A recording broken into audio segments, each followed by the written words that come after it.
Hey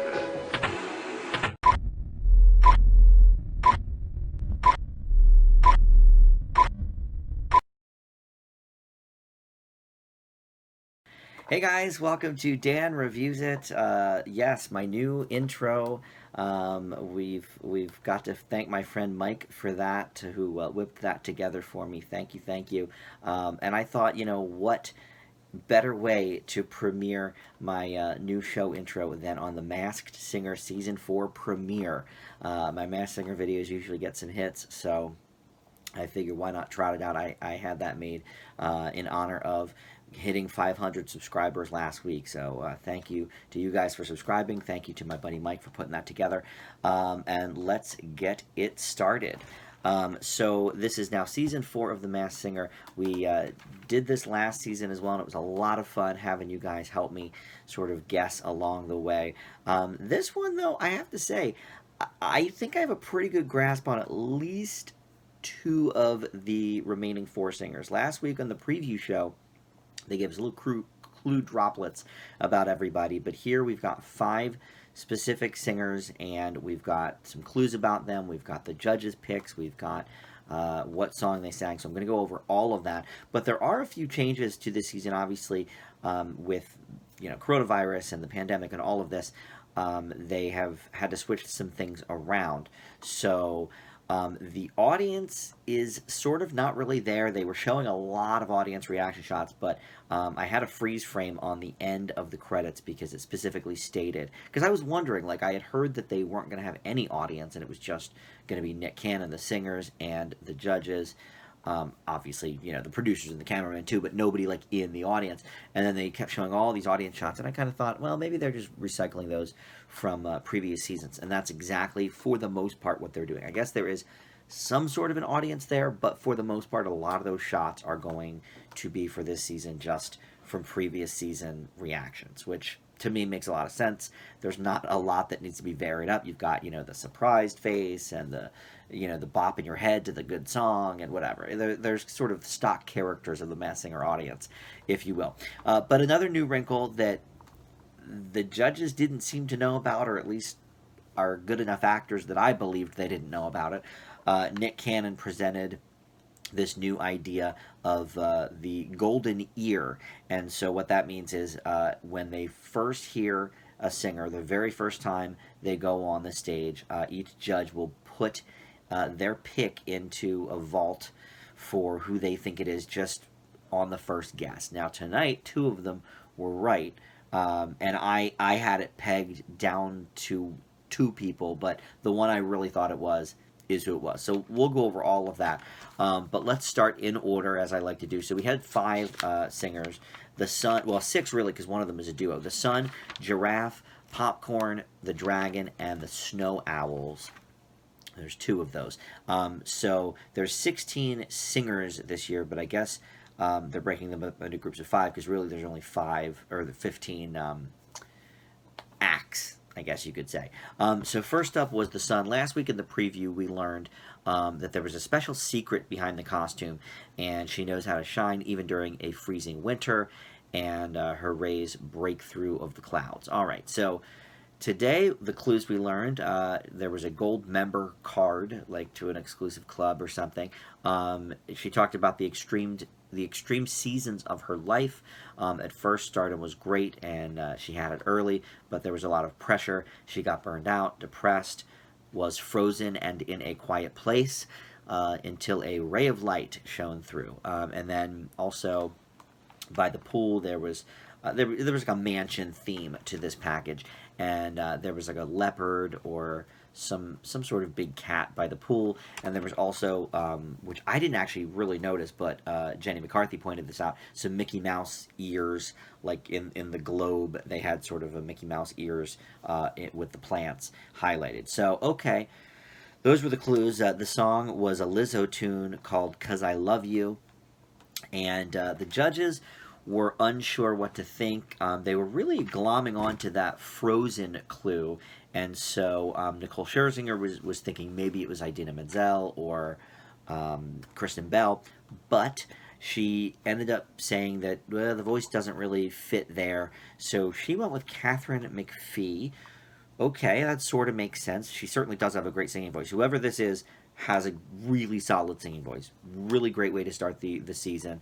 I think that's why they put the Sun first. They knew it would be a powerhouse vocal performance, starting with an a cappella part. And Catherine McPhee can certainly sing. We saw that in American Idol. She did get famous fairly young, so that part makes sense. The Disney thing, I'm not quite sure where Catherine McPhee fits in on that. Um, some of the other clues I didn't quite think of that either.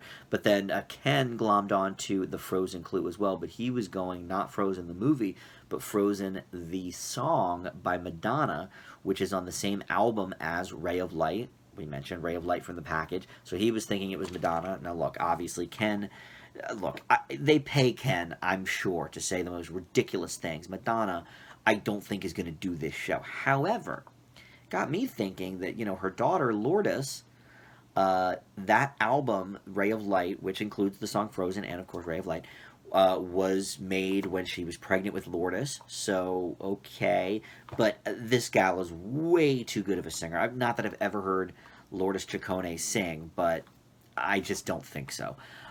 So I think Catherine McPhee, is not a bad guess, but I have one. I think Jenny McCarthy also said Demi Lovato too, which is also not bad. Demi Lovato has depression issues that have been public. She's obviously a Disney girl, but I'm actually going younger than that.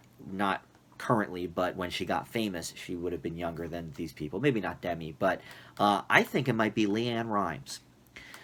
She obviously got very famous very young. I think she was 12 or 13 when Blue hit. The gold member card. I mean, she's had a ton of gold records, gold singles. So that's an easy explanation for that. The Mickey thing. Well, she did a Disney Channel concert back in 1997 that was pretty famous, and she also, I think, was part of some Disney parade for their 50th anniversary. So, and vocal wise, Catherine McPhee does make sense as well. But LeAnn Rimes has a great voice, and I don't know. My early instinct is telling me LeAnn Rimes. Obviously, not a lot of not all the clues are going to make sense. They never do. They always throw some red herrings in, but just the fact that there is a Disney connection there. She did get famous very young, and then had a bout with some depression issues. I'm going LeAnn Rimes on that one. Up next was the Giraffe. In the preview, we learned that he shares something with a powerful giant. So that could be giants like the sports teams, New York Giants or the San Francisco Giants, or it could be something with wrestling, Andre the Giant. But today in the package, we saw a carnival theme. There was a roller coaster. He was talking about the ups and downs of his career. Music is in his blood. And then he became the butt of jokes. And he was all tied in knots, very lonely. He had a crash and burn that made him swing higher. And then it's off to the races tonight. And one thing that none of the judges noticed, I always look for number clues, and there was the number 3 because the strength tester machine, that thing where you hit like the mallet, boom, there was a $3 sign out of that. So $3. So I actually have an idea about that none of the judges said. So they sang "Let's Get It Started" by the Black Eyed Peas. And so... Okay, we've got the guesses were... Okay, Ken's guess was Garth Brooks, which is so stupid. It's not even funny. And then Travis Barker was being bandied about by Jenny McCarthy, specifically because of the crash and burn clue. I think that's actually pretty smart. However, I don't think he would necessarily make... Not that he was making light of the plane crash, but this is a plane crash in which one of his best friends, DJ AM, did not make it through. I don't think they're going to reference that in the clue package, personally. But some of the clues did fit. Vanilla Ice was what Robin was thinking. That one fits a little bit better. I thought it was Vanilla Ice for a while until I thought of the $3 sign for the strength tester. I think it's Fred Durst from Limp Bizkit. Their first album, or maybe their second album, but one of their early hit albums was called $3 Bill, Y'all, and he certainly has been the butt of jokes. I can see the roller coaster thing because, he was huge. Limp Bizkit was legitimately huge for several years, and then obviously, became kind of a joke, so that made sense.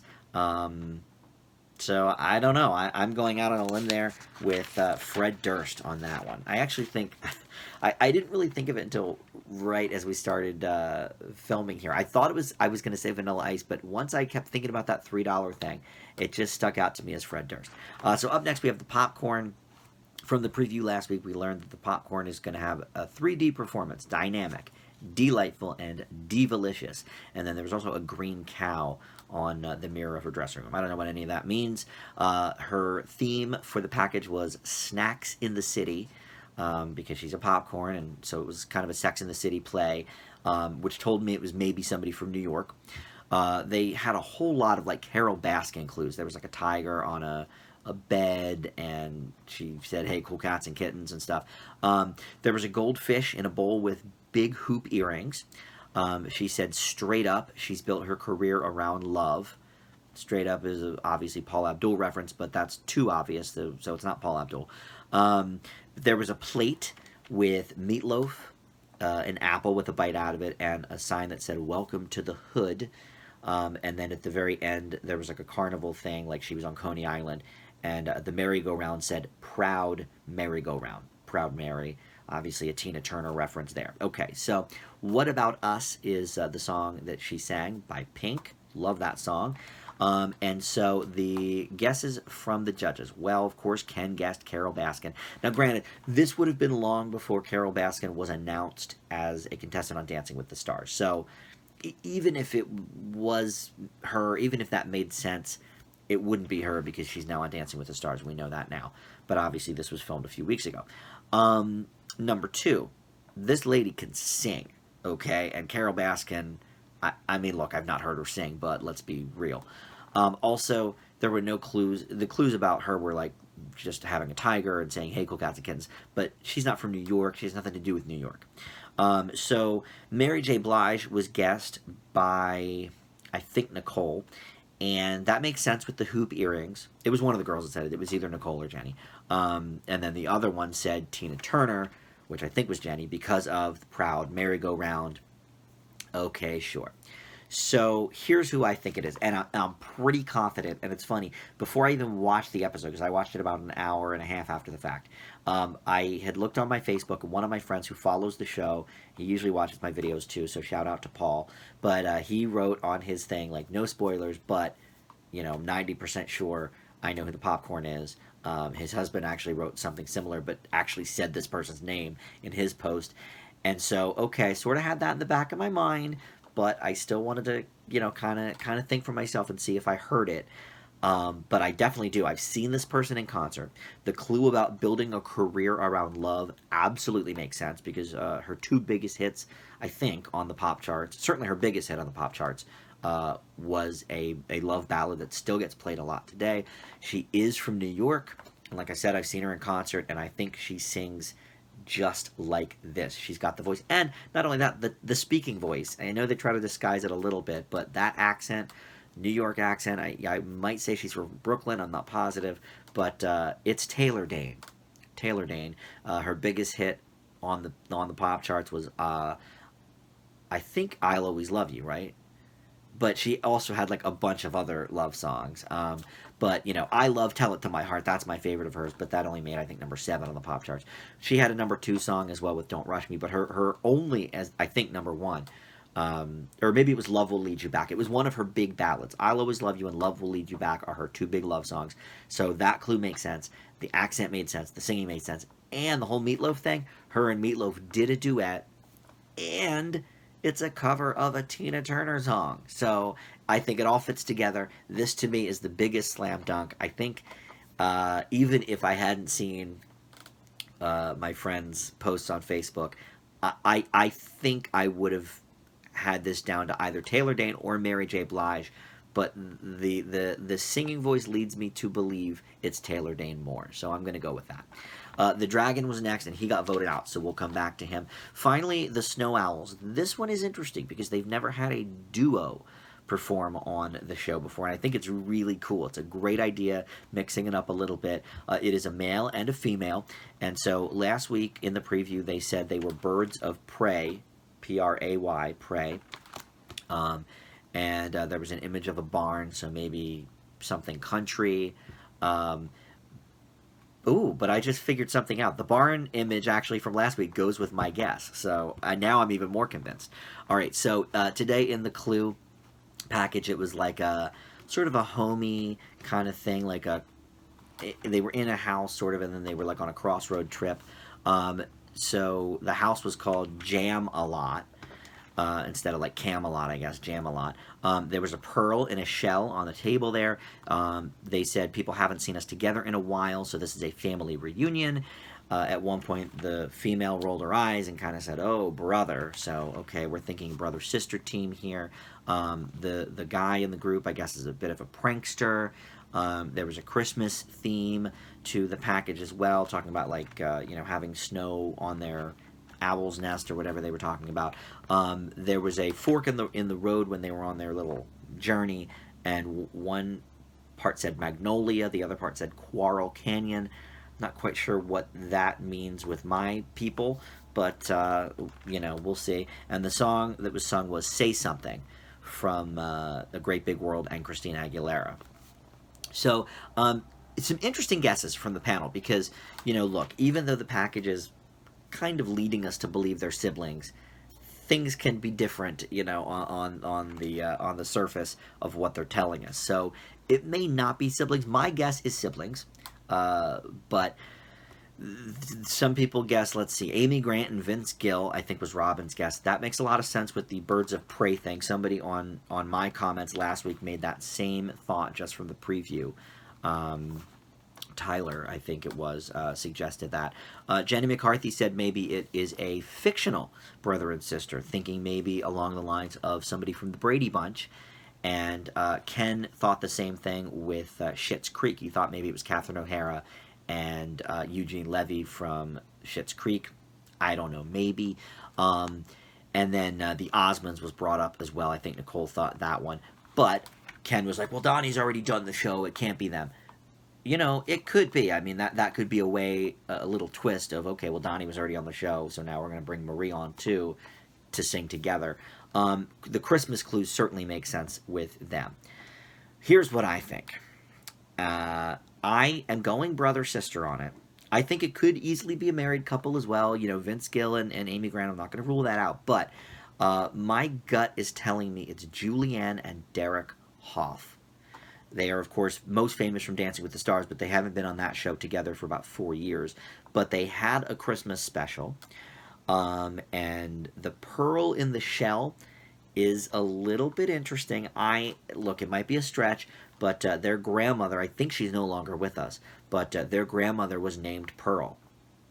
So, I probably shouldn't even know that, should I? But I do.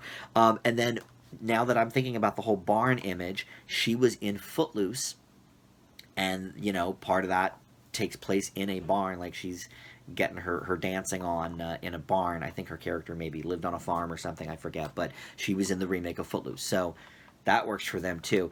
And one reason I think they may be in this dual egg costume is so we can't see them dancing. Because I think if we saw them dancing, it would tip us off that these are great dancers. So I think it's Juliana Derek Hough. We'll see. Listen, I am a lot more confident on these guesses than I was on the first episode of last season. I really was like, I was pretty sure I'm Bret Michaels right off the bat. I was pretty sure I'm Bow Wow right off the bat. But the other ones, I was like, I have no clue. This one, I'm pretty confident on at least 2 or 3 of these. And now that I realize the $3 clue, I'm pretty confident on Fred Durst, too. So, we'll see. But all right, the Dragon got voted out. The preview last week, we said he was looking to stocks and bonds and enjoyed getting fired up. And so today we saw that it was like a Cribs parody was the basis for his package. And he said outrageous costumes aren't new to him. He's very fast. His fire was dangerous. And then they had a bunch of like treasure, I guess, from the stocks and bonds, a bunch of money there. And and there was like a big bone on the mantle, like above the fireplace. So let's see. He sang "Mama Said Knock You Out." So on the original run, and actually they stuck with these for their final guesses too. But Jenny was thinking DMX because of the whole bone thing. He references dogs a lot, I guess, in his songs. I kind of hate DMX, but except the one song X Gonna Give It To You. But there were some X's in the package too, so that might have made sense too. Ken thought it was Michael Phelps because he's a freaking idiot. And then Nicole and Robin both thought it was Busta Rhymes. And as soon as he said in the clue package, "My fire was dangerous," I thought immediately Busta Rhymes because his big breakthrough album was called Dangerous. And then when I went back to the preview, I enjoy getting fired up. One of his big hits was called Turn It Up, Fire It Up. So there's that. Outrageous Costumes, that's the name of the game for Busta Rhymes. And then he said something about being fast. And look, he's one of the fastest rappers around. So all of that made sense. I thought it was Busta Rhymes before he even started rapping. I thought it was Busta Rhymes, and sure enough, it was Busta Rhymes. So, and look, listen, if you're new to my Masked Singer recaps, I am honest. If I really have no clue on somebody when they get revealed, I will tell you. But no, this one, the clues, not that I'm a huge like hip hop fanatic, but look, I was in college when Busta Rhymes came out, and his stuff was enormous. He was big. So all of these clues led me to believe. I still don't know about the stocks and bonds thing, and they didn't really explain that either. I'll have to look that up, I guess. But he said he was going on a quest, and they revealed at the end of the show that he did a Tribe Called Quest song. There was also like a little dinosaur car in the clue package, which I didn't really notice, but they said it in the thing after they revealed it was Busta. He voiced Reptar in the Rugrats movie, so that was a reference to that. I didn't get any of those, but my clues were all from the music. The Fire It Up thing, Dangerous, yeah. So so I got one so far, one for one. But what do you guys think? You guys always are sort of my beacon, especially if it's a sports figure. Last year, I would have never known. I don't even remember his name now. Hold on, I'm using the same notebook, so let me see if I wrote it down. Well, and there have been a few sports figures. Victor Oladipo from I think the second season. I didn't know who that was at all. I don't know now. Oh, wait, Zito, right? Barry Zito. I've never heard of him, but you guys on the comments led me to believe, oh yeah, this must be Barry Zito, and then indeed it was. So, so please comment below. I love hearing your guys' opinions. But I don't know. What do you think of mine? I think I'm firing on all cylinders this time around. We'll see if next week is as easy, but I like everybody. I have halfway decent clues for that make sense. So I guess we'll see, but we'll do another Masked Singer roundup next week. Now, I didn't watch I Can See Your Voice, which is the new Fox game show, reality show, hosted by Ken Jeong, but I will watch it soon because I'll review it for my weekly TV review show. Probably next week we'll get to that, so look for that review. I don't think this is a show I'll stick with, but I thought Masked Singer sounded stupid too, and now I'm freaking obsessed with it. So you never know. Maybe I'll love that show just the same. But we'll see. But thank you so much for watching, and we'll see you next time on Dan Reviews It. Bye.